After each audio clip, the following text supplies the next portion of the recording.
I don't ever slow up, no I don't take shit. I got no love for the fakeness. If you wanna play tough and wanna hate this, I'll always show up.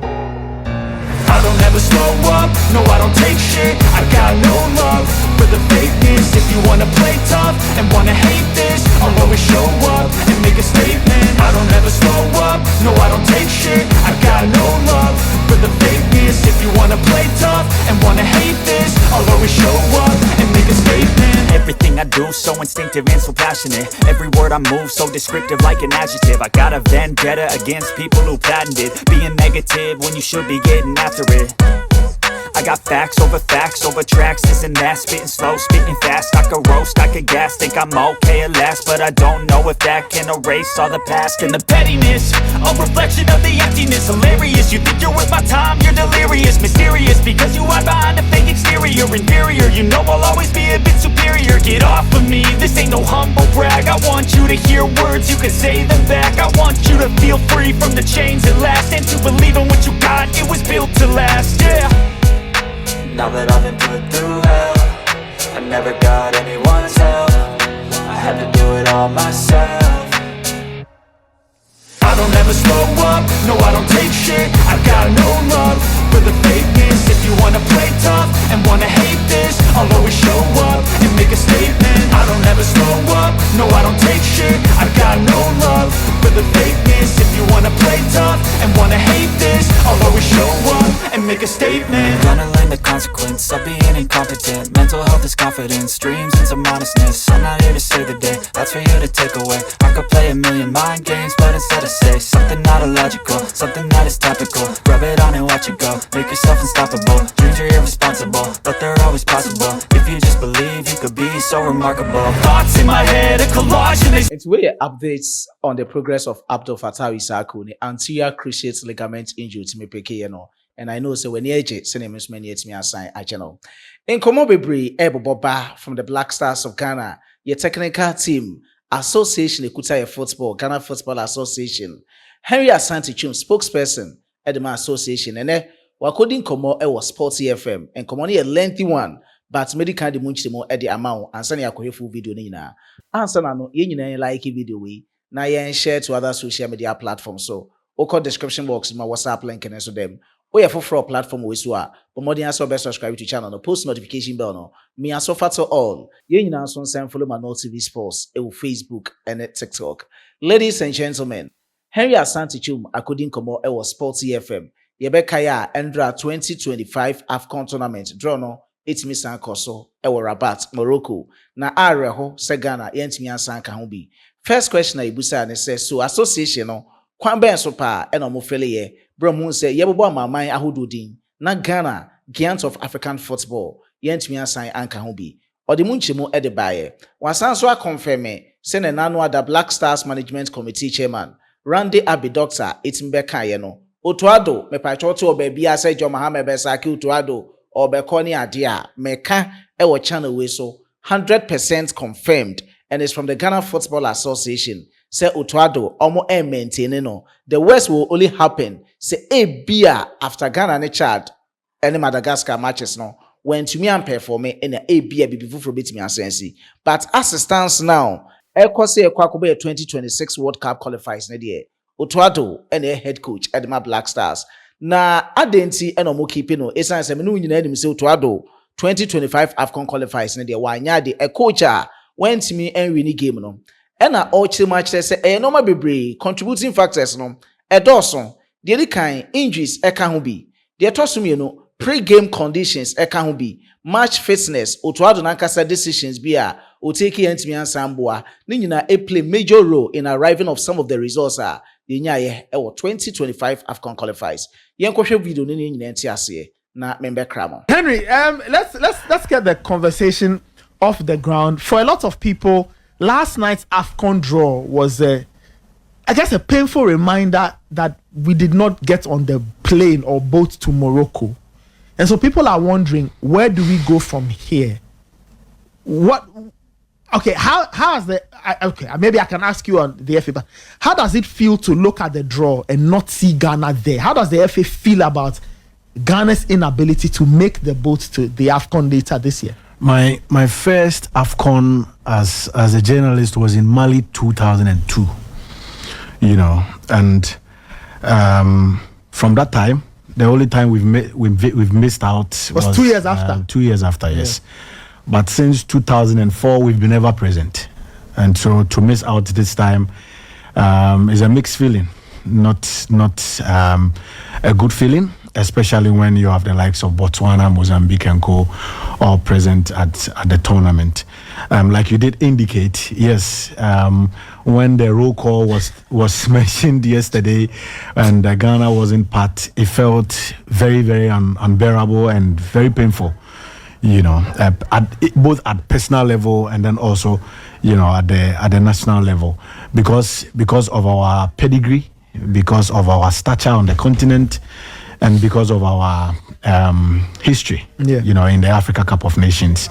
At least, if for nothing at all, we have been dominant since 2008. You know, finished third, 2010, second, 2012, fourth, 13, fourth, 15, second, yes. 17, fourth, 19, second round, and then 2021 group stage, 2023, 24 group stage. So we've been there, you know, in terms of being counted among the big boys, and it is rather unfortunate that this time we couldn't make it. When the qualifiers started after our first game against Angola, following the loss, I remember talking to the president of the FA and a few other guys, including the head coach, and I had a feeling that we will struggle, you know, after the loss to Angola. The reason is simple. The reason is that in qualifiers on the African continent, you have to take advantage of your home games. And we were on a very patchy run where it was quite difficult for us to win away from home. You know, and even in the previous qualifiers, we took advantage of our home games and made it to the competition. After we drew with Angola away, drew with Madagascar away, we won all our home matches. So every team that is unable to gather points at home, and it is a journey to a major competition, then you know you are in trouble, you know. So we lost to Angola. We drew with Sudan. Yes. And it became extra difficult after the draw with Sudan, because then you need to go away and pick points. And the immediate game after the draw against Sudan was against Sudan, you know, and then we lost. And coming back home, you know, I think we played with Angola, then drew with Niger, then drew with Sudan, and then we played Sudan. Lost to Sudan, then went to Angola to draw, and came back to lose to Niger. Yeah. And for every sportsman, for every football team, as soon as results are not forthcoming, you begin to have doubts. You know, you begin to question yourself. It plays on your mind. Psychologically, you have a few other, you know, jitters. And I think at some point, those things set in. And we lost the chance of making it to Morocco 2025. I think we need to pick useful lessons. The coach has said it. The president has said it. We can only build on this disappointment and, you know, go into the next phase of our qualifiers in the World Cup qualifiers, and then build on that as well. Hopefully make it to the 2026 World Cup, and then turn things around for the next edition of the AFCON. You talked about lessons.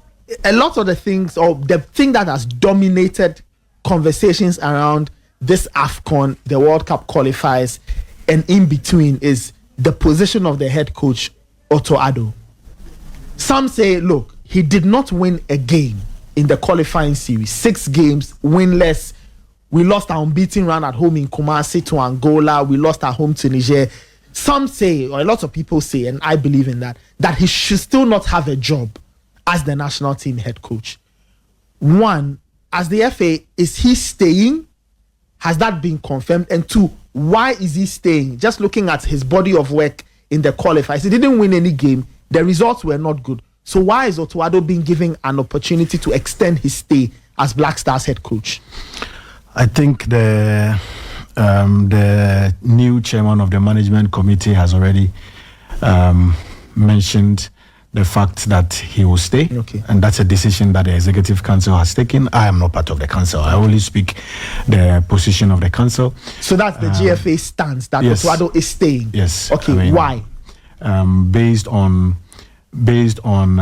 his report and some analysis that they made of the report, including challenges in the course of the qualifiers, and this cuts across different factors, And when he submitted his report, he made mention of a number of factors, varied factors, injuries, pre-game conditions, match fitness, even his own decisions.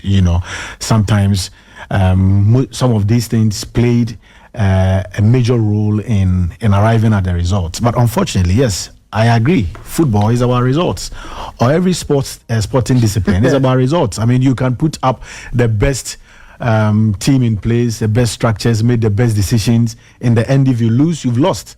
And nobody will compensate you for losing a football match. So I understand. I perfectly agree with the position of Ghanaians. On my way here, I was listening to the show, and Raymond kept mentioning, why is Otto Addo'S still there? Why is Otto Addo'S still there? But yes, sometimes you ask questions based on results. One can easily conclude that he shouldn't be there because it's been the situation over a period of time,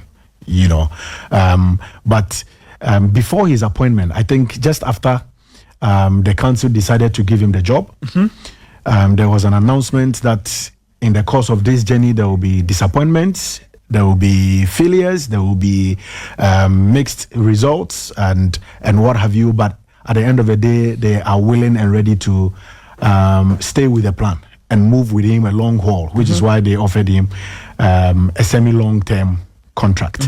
So the council believes that it's about time they give him the necessary support in the World Cup qualifiers. Also look at the possibility of strengthening the backroom staff, helping him to reshuffle things a bit. And that is the position of the Executive Council. It's not only about results, but it's about the reasons he gave, the potential he has, the fact that it is possible that they can turn things around by beefing up the technical team, and all these factors were considered in arriving at that particular decision. Raymond, so sorry, quick one. So that technical team that worked with Otto, who constituted the technical team, especially his assistant coaches? He did. Otto did. Yes. So they were his choices. Yes. Okay. Both were his choices. He had first choice, second choice, third choice. It depends on the negotiation. If the first choice doesn't accept the offer, you move to the next choice until you get, a backroom staff. So I can confidently say that yes, he made those choices. So in that report he presented to the FA, what were some of the specifics that led to us failing to qualify for the tournament? A few specifics in terms of even the footballing aspect. Players on the pitch. I've spoken about. Okay, so in every game had its own approach. The approach for the first game against Angola is oddly or totally different from the approach in the second game against Niger in Morocco. Same for the third game against Sudan in Accra, Sudan in Libya, Benoni, and then Angola in Luanda and Niger in Accra. So depending on the strength, when you are going into games, you look at the strength of your opponent and you strategize for it. And that even informs your decision when it comes to player call-ups. So you decide on maybe the opponents play a lot of long balls, and they are dangerous when it comes to set pieces, free kicks, corner kicks, a dead ball situation. So that informs your decision regarding the choices you make in certain defensive areas, like central defense, the height you rely upon, and even central midfield, who you call up and what have you. And during this period, let's not mince words, it got to a point where we had injuries. Fact. But did that apply to Ghana only? No. The answer is no. So it means that once it did not apply to Ghana, and others also found themselves in similar situations and still got the results they wanted, it means you could have still, managed the situation to get favorable results to be able to qualify. So some of the specifics, yes. Tactics, yes. Injuries, yes.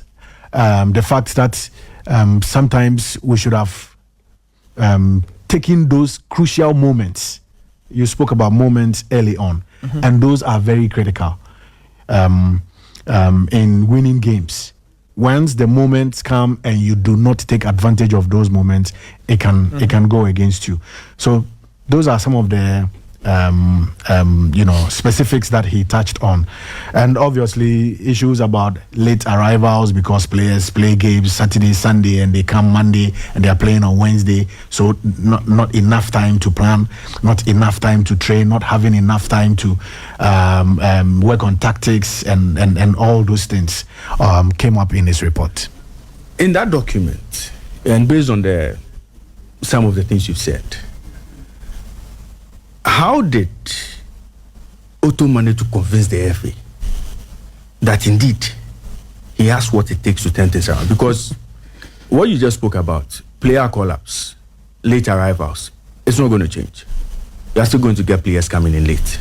You are still not going to get, because of club commitment. You are still not going to get your players 100% fit at times. Players could still get injured at their club side and all. All that may not change. How did Otto still manage to get the FA to believe that indeed he's the man for the job? Because 6 games without a win, clearly, there should be question marks about the style of play, how the players execute what you teach them on the field of play and all. How did the FA get convinced? It's not about how did the FA get convinced. It's about the analysis post presentation of reports. I don't think that all the 12 members on the council said yes at the go. I mean, people ask questions. I cannot paint the exact picture on this platform, but it wasn't a friendly atmosphere. It was a very tensed atmosphere where members of the council espoused their feelings and their positions on the future of the technical team. Not all of them said yes. It was very, very difficult. I sat there for hours and still it got to a point where there was still meat, so the meeting had to be adjourned and for them to reconvene again. So it was not just a straightforward decision that, after hearing from him or listening to him, we want to say yes, or we are all saying yes to his continued stay in office or otherwise. It was very, very tough, which is why, unfortunately, the end product is what people make analysis with. And the end product is that he will stay, based on the council's decision. But the factors that went into arriving at that decision was tough. Very, very, very tough. So meeting drags for 5-6 hours just to make a firm conclusion on something. Then it tells you that it wasn't easy. So are there any Otto stay, does it hang on certain things, i.e. their World Cup qualifiers? Is there a point, or has he been told that do A, B, C, X, Y, Z, or else you are out of a job? Or he'll be giving a carte blanche, a free hand to see through the World Cup process? Or will the FA, for example, you said something quite instructive, that you personally, you noticed that once we couldn't get that first game in the bag in the AFCON qualifiers, you could almost tell that the journey was going to be based on experience. Based on experience, of course, and we all see certain things. And the people you work with, the people at the FA, are people of experience. They've all seen football before. So you can almost use your instinct to almost guess. Is there a certain understanding that at a point when we kind of see that the World Cup qualifiers are not going according to plan, will something be done to Otto's appointment? I wish it was that easy and predictable. In football, nothing is predictable. Results are not guaranteed. Few weeks ago, I was listening to you when your new manager took office, and the way you were talking about his tactics. Yes, da. But today, he's lost about 4 games at Old Trafford. And he's yet to take over fully in terms of changing the results of the team. So, in football, nothing is guaranteed. But sometimes the coaches also say that factors affect performance, and we are very much aware. We have a role to play. Luckily enough, there is a new management committee in place led by an experienced man in Dr. Ransford Abbey. They've also decided to bring on board a former captain of the team, an individual who single-handedly took us to our first World Cup in 2006. They've had their first meeting. I am privy to the details of the meeting. I know a lot of things will change going forward. I know they will be very much demanding. They will push for results. The other members of the committee, Richard Insenture, the owner of Samatex, Moses Ama, the owner of Mediama, Samuel Abuabri, who also comes across as someone with loads of experience. And these people have made it clear that they will push for results. I think that one of the things we also need to be cognizant of is the fact that sometimes when results are not coming and there is doubts and there is that belief, definitely it affects output. So we believe that we have to start on a clean slate, and that clean slate begins in March. In March, we've got 2 World Cup qualifiers. And then later in September, there are another World Cup qualifiers, and then November we have 2 other games as well. We've got 6 more games to play. Those 6 games, we play Mali, we play Chad, we play Comoros here, and then we travel to Madagascar, Central African Republic, and Chad. Away from home as well. But I think the most important thing at this point is to be able to get back the winning mentality, and then also try as much as possible to win the hearts and minds of the people. And the only way to do that is to win games on the pitch. What was in Raymond? Just this one before you come in. What was in Otto Addo'S contract, if you can tell us, in terms of the KPIs, the indicators when he got the job? I ask because, and I go back to that, and you've also spoken about it. I guess the 2 biggest tasks he was given was get us to an AFCON, get us to a World Cup. It's always the case. I mean, once you are a competitive team, you want to be at major competitions. So he's failed to do one thing, get us to an AFCON. There's a World Cup that's coming. I just want to ask, because I don't know how not getting us to an AFCON has not resulted in his exit. You've talked about change the backroom, so the backroom staff will be changed, that we know. I want to know what was in the contract. Did it say get us to an AFCON is one thing, get us to a World Cup another thing, or get us to an AFCON and a World Cup? Failure in one gets you out, or is it failure of the 2 that gets him out? Well, do I have the permission of his okay, legal team to disclose certain that's fair. If certain details? But the truth is that, no, not to cut you. To be fair, when a coach is being paid by the taxpayer, some of these details are not secret anymore. No, but I have they are not tied to legal matters anymore. I have mentioned that a nation as big as Ghana, and with our pedigree, your number 1 priority is to compete at the highest level. And for the senior national team, the 2 most important competitions recognized are the Africa Cup of Nations and the World Cup. So that cannot be, it is not possible to hire a coach without making those 2 tournaments a priority. But there have been situations where coaches, even yesterday, we were talking about, myself and the General Secretary were talking about one of the coaches we recently sacked who has taken us to FIFA. He was sacked based on just cause, but he has taken the FA to FIFA. Milo was sacked after our disappointing campaign in Cameroon. Yes. And then he went to FIFA and he had the case in his favor. Had the FA and government paying more than $200,000 or so, in compensation. So you always have to look at it in different forms and shape. Which is why, if you remember, at some point we mentioned that we needed to consult, because it doesn't only become the responsibility of the FA in taking that decision. You can make a decision today and then go to the payer or the indirect employer. In our case, the indirect employer is the government, for that matter, through the Ministry of Sports. So yes, I understand the magnitude of the issue.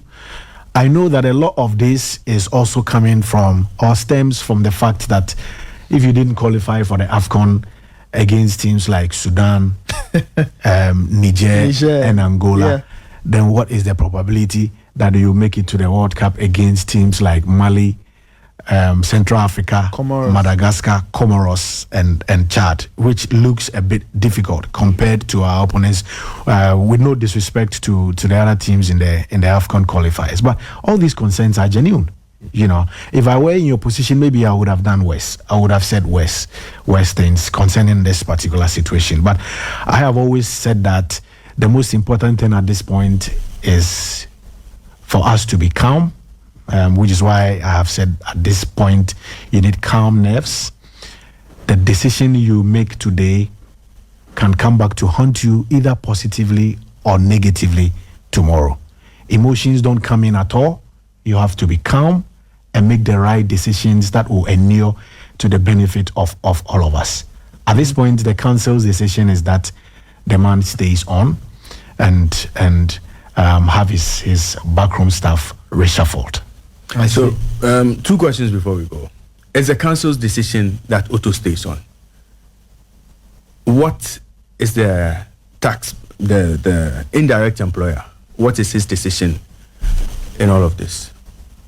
At this point, I don't know. Because we do not have a sector minister. So he will be vetted tomorrow. So maybe post tomorrow after our engagement. So when the engagement was going on, at the time there were calls for Otto to go. The previous government was in power. So obviously, I'm sure conversations went on that side, even before they lost the election. What was their position? But it's not fair. It's not fair to talk about.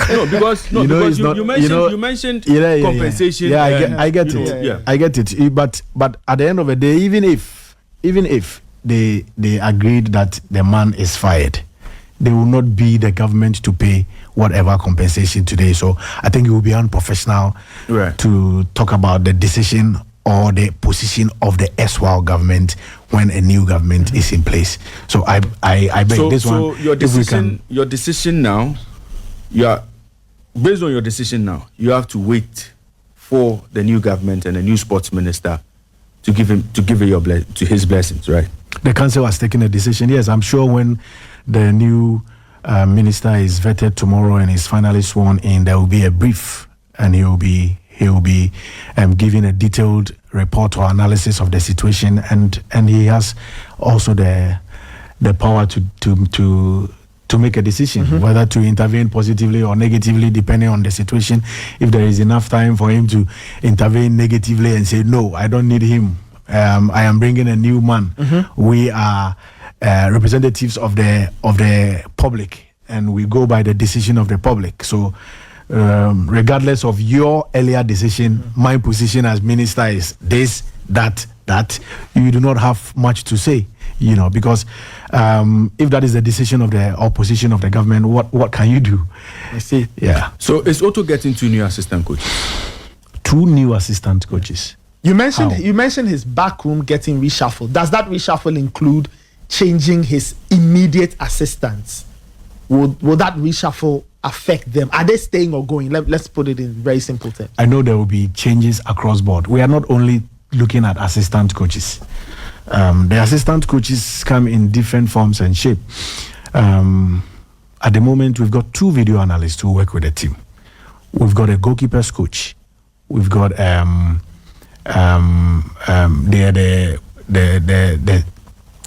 sports nutrition. I've forgotten the name of the office, but there are people who work in different designations or portfolios who are all assistant coaches.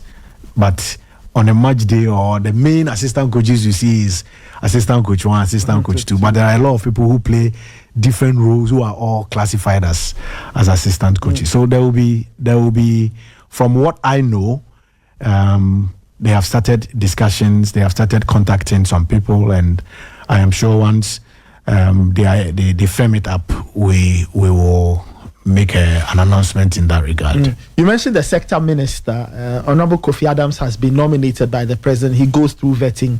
Barring any unforeseen circumstance, he should be sworn in a little later. He will be somebody you'll be working with. What kind of relationship would you want to have with him? 1, 2, have you had any informal chats with him? What have you? If yes, are you referring to me as an individual? No, not you. I mean the FA. You speak for the FA, not you, Henry. Obviously not. But I'm asking me is be my friend long time ago, but not as he was then not even a minister, or even an MP at the time. What has the FA spoken unofficially with him? What are your expectations of him, and what should he expect of you as an FA? We've been dealing with the ministry. Because at this point the ministry is important than an individual. So yes, there have been certain discussions between the office of the incoming minister and the FA. Obviously, we know that President Mahama has decided to rename the ministry. Instead of youth and sports, is now recreation and sports. He understands, or he knows why. He's taking that direction. I have known, like I said, I've known Honorable Kofi Adams for about 12 years or if not more. Yes. Very calm, very level-headed, very firm, very effective.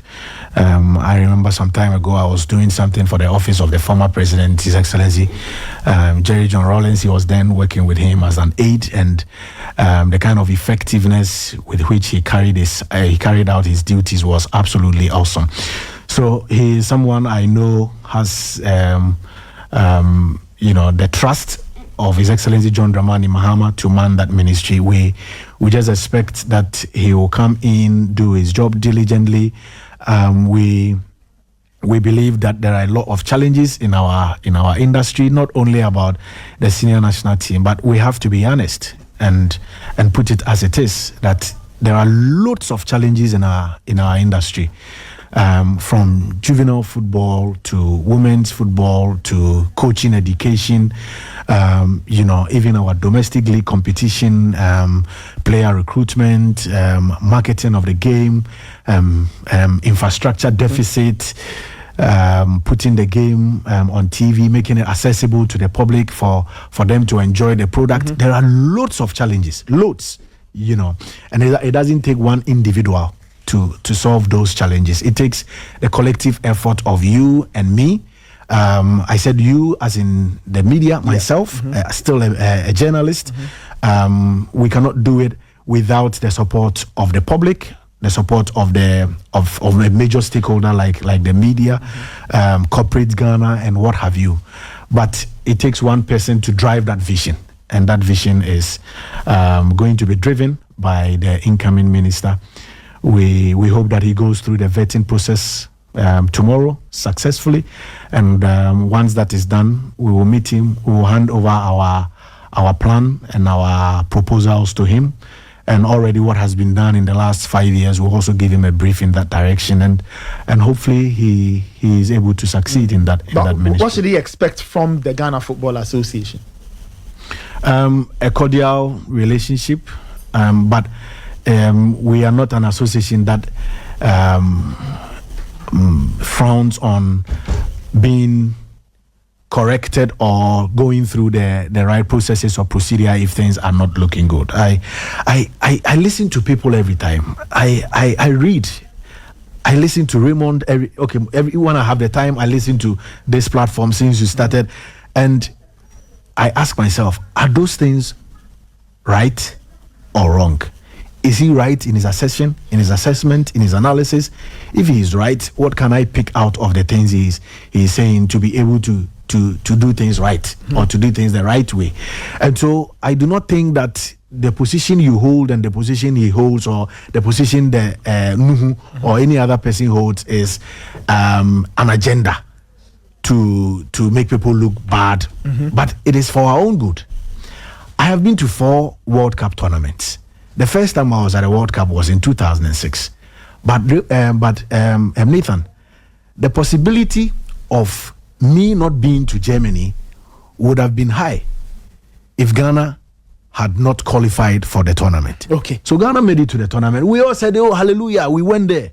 2010, oh, hallelujah, South Africa, we enjoyed it. We almost made history in 2010, but for that penalty. So we are partners in development. And I do not expect you to be quiet when things are not good. So you are expected to speak up.